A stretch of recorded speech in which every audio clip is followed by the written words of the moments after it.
ಇವತ್ತಿನ ಕಾರ್ಯಕ್ರಮದ ಬಗ್ಗೆ ಹೇಳಿ. ಎಲ್ಲರಿಗೂ ನಮಸ್ಕಾರ. ಇವತ್ತಿನ ದಿವಸ ನಾವು SIR ಕಾರ್ಯಕ್ರಮವನ್ನ ಇಲ್ಲಿ ಹುಬ್ಬಳ್ಳಿಯಲ್ಲಿ ಹಮ್ಮಿಕೊಂಡಿದ್ರು. ಎಲ್ಲ ನಮ್ಮ ಧಾರವಾಡ ಜಿಲ್ಲೆಯ ಎಲ್ಲ ಮುಖಂಡರ ನೇತೃತ್ವದಲ್ಲಿ ಹಾಗೂ KPCC ಅಧ್ಯಕ್ಷರು ನೂತನವಾಗಿ ನಮ್ಮ ಧಾರವಾಡ ಜಿಲ್ಲೆಗೆ ಬಂದು ಈ ಕಾರ್ಯಕ್ರಮವನ್ನ ನಡೆಸಿಕೊಟ್ಟಿದ್ದಾರೆ. ಏನಂದ್ರೆ ನಮ್ಮ ಕಾಂಗ್ರೆಸ್ ಪಕ್ಷದ ಕಾಂಗ್ರೆಸ್ ನಡೆ ಮತ ರಕ್ಷಣೆ ಕಡೆ ಅಂತ ಅನ್ನುವಂತ ಅಭಿಯಾನವನ್ನ ಮಾಡ್ಕೊಂಡು ನಾವು ಇವತ್ತು ಈ ಕಾರ್ಯಕ್ರಮವನ್ನ ಮಾಡ್ಕೊಂಡಿದೀವಿ. ಏನಂದ್ರೆ ಇದು ಮತ ಪರಿಷ್ಕರಣೆ ಅನ್ನೋದನ್ನ ಮಾಡ್ತಾ ಇದ್ದಾರೆ. ಯಾಕಂದ್ರೆ ಈಗ ಬಿಜೆಪಿ ಅವರು ಏನು ಓಟ್ಗಳನ್ನ ಚೋರಿ ಮಾಡ್ತಾ ಇದ್ದಾರೆ. ಮತಪಟ್ಟಿಯಿಂದ ಏನು ಕಾಂಗ್ರೆಸ್ ವೋಟರ್ಸ್ ಅಂತ ಯಾರಿಗೆ ಗೊತ್ತಿರ್ತದ ಅವ್ರನ್ನ ಡಿಲೀಟ್ ಮಾಡ್ತಾ ಇದ್ದಾರೆ. ಹಂಗಾಗಿ ನಾವೆಲ್ಲರೂ ಎಚ್ಚೆತ್ಕೊಳ್ಬೇಕು ಅಂತ ಇವತ್ತಿನ ದಿವಸ ಇಲ್ಲಿ ನಾವು ಎಲ್ಲರಿಗೂ ಒಂದು ಮುನ್ಸೂಚನೆಯಾಗಿ ಈ ಕಾರ್ಯಕ್ರಮವನ್ನ ಹಮ್ಮಿಕೊಂಡಿದ್ವಿ.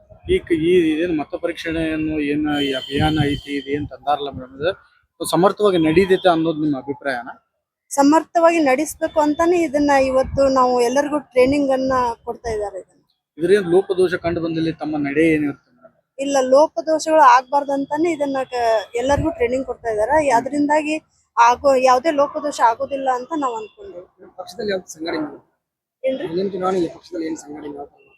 ಸಂಘಟನೆಯನ್ನ ಮಾಡ್ತಾ ಇದ್ದಾರೆ ಮುಂದಿನ ದಿನದಲ್ಲಿ. ಈಗ ನೂತನವಾಗಿ KPCC ಅಧ್ಯಕ್ಷರು ಬಂದಾರ. ಪ್ರತಿ ಜಿಲ್ಲೆಗೆ, ಪ್ರತಿ ತಾಲೂಕಿಗೆ, ಪ್ರತಿ ವಾರ್ಡ್ಗೆ, ಪ್ರತಿ ಬೂತ್ಗೆ ಭೇಟಿಯನ್ನ ಕೊಡ್ತೀನಿ ಅಂತ ಹೇಳಿದಾರೆ.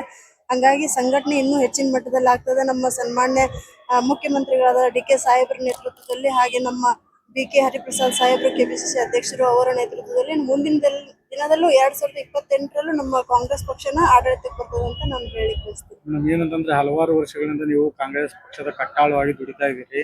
ಮುಂದಿನ ಬರೋ ದಿನಮಾನಗಳಲ್ಲಿ ತಮ್ಮ ಒಂದು ಜವಾಬ್ದಾರಿಯುತವಾಗಿ ಯಾವ್ದಾದ್ರು ಸ್ಥಾನಮಾನ ಸಿಗ್ಬೋದಾ? ಈಗ ನೋಡ್ರಿ, ಏನನ್ನ ಬಹಳ ವರ್ಷದಿಂದ ನೋಡ್ತಾ ಇದೀವಿ. ನಮ್ಮ ಕಾಂಗ್ರೆಸ್ ಪಕ್ಷದಲ್ಲಿ ಏನ್ ಕೆಲಸ ಮಾಡ್ತಾರಲ್ಲ ಅವ್ರನ್ನ ಗುರುತಿಸಿ ಪಕ್ಷದವರು ತಾವಾಗೆ ಕರೆದು ಪೋಸ್ಟ್ ಅನ್ನ ಕೊಡ್ತಾರ ಅಂತ ನಾನ್ ಅನ್ಕೊಂಡೇನೆ. ಯಾಕಂದ್ರೆ ನಾನು ಈಗ ಹಲವಾರು ವರ್ಷಗಳಿಂದ ಕೆಲಸ ಮಾಡತ್ತಿದ್ದೆ. ಈಗ ನನ್ನನ್ನು ಗುರುತಿಸಿ ನನಗೆ ಪೋಸ್ಟ್ ಕೊಟ್ಟಾರ. ಅದೇ ರೀತಿ ಮುಂದಿನ ದಿನದೊಳಗೂ ಯಾರು ಸಣ್ಣ ಕಾರ್ಯಕರ್ತರಿದ್ರು ಯಾರು ಕೆಲಸ ಮಾಡ್ತಾರೋ ಅವರಿಗೆ ಇವತ್ತಲ್ಲ ನಾಳೆ ಅವಕಾಶವನ್ನ ಪಕ್ಷ ಕೊಟ್ಟೆ ಕೊಡ್ತದೆ ಅಂತ ನಾನು ಹೇಳ್ತೀನಿ. ಧನ್ಯವಾದ.